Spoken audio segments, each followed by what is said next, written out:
Halo teman-teman, pada saat ini saya akan membagikan pengalaman saya menggunakan transmisi matic ya. Nah, yang di sini yang saya pakai adalah transmisi full matic, bukan yang CVT ya, yang pakai hidrolik ya. Dan di situ ada beberapa kode, mulai awal P atau parking, kemudian R atau rear, mundur atau thread ya, N atau netral, D atau drift, kemudian 2, kemudian L low.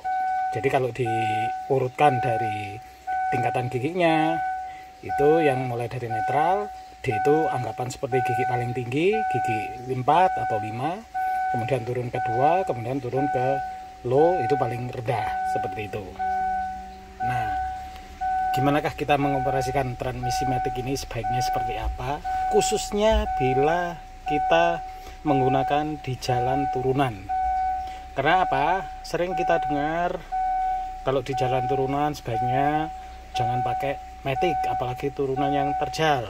Nah, teman-teman, kenapakah ada perkataan seperti itu atau ada yang menyebut seperti itu? Yang pertama, kenapa seperti itu? Karena matic itu, kalau teman-teman coba ya, saat di posisi gigi D lepas gas, seakan-akan matic itu kalau bahasa Jawanya ngelunyur ya, jadi tidak ada pengereman sama sekali. Tapi kalau kita pakai gigi manual pada gigi 4 atau gigi 5, saat kita lepas gas itu ada hambatannya. Nah, itulah yang dinamakan engine brake, yang membantu menghambat perputaran roda selain rem. Nah, kalau kita pakai di jalan turunan ya, kalau kita pakai jalan turunan dan posisi transmisi di posisi D atau drive, maka otomatis mobil itu seakan-akan meluncur terus menurun, apalagi turunan-turunan tajam ya. Nah, akhirnya apa yang dilakukan? Nah, itu dilakukan dengan cara melakukan pengereman. Teman-teman, apabila mobil matic kita rem ya, seperti tadi dibilang bahwa mobil matic itu tidak memiliki engine brake pada posisi D ya, sehingga kalau kita melakukan pengereman, pekerjaan rem, beban rem itu berat sekali ya. Apa yang akan terjadi kalau pengereman itu bebannya berat?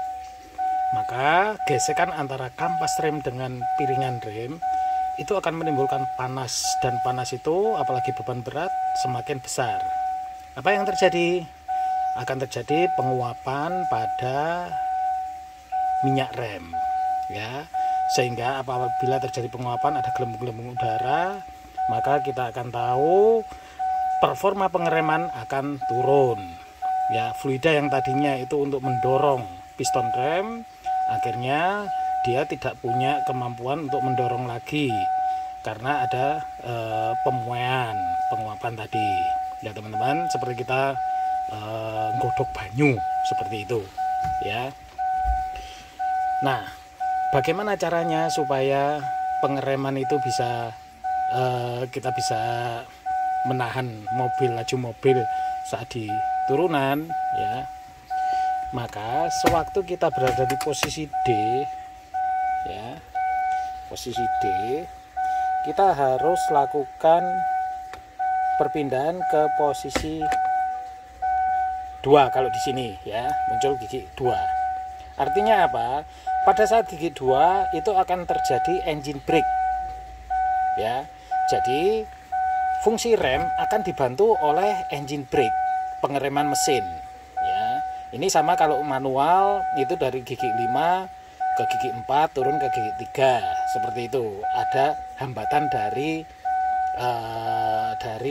mesin tersebut ya, engine brake ya. Nah, kalau turunannya tajam sekali, maka kita fungsikan lagi, masukkan ke posisi L ya.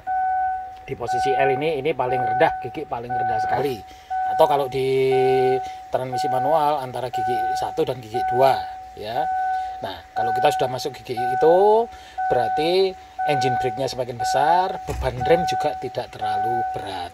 Seperti itu teman-teman ya. Nah, bagaimana kalau ini transmisinya Tiptronic ya? Nah, kalau itu pakai Tiptronic, langsung aja pindahkan ke posisi manual ya, jangan di posisi D, jangan di posisi drive terus, pindahkan saja ke manual ya. Dari situ nanti kalian bisa menurunkan gigi dengan cara memindahkan gigi dari gigi tinggi ke gigi rendah, dan itu nanti pasti dari transmisinya sendiri yang secara pintar dia akan mengatur antara RPM engine, kecepatan engine, dan posisi transmisi itu sendiri. Seperti itu teman-teman ya. Nah, dari sini mungkin itu beberapa hal yang bisa saya bagikan mengenai transmisi matic, terutama apabila kita jalan di jalan turunan yang terjal, yang tajam seperti itu. Oke teman-teman, sampai sekian dulu apa yang bisa saya bagikan. Terima kasih.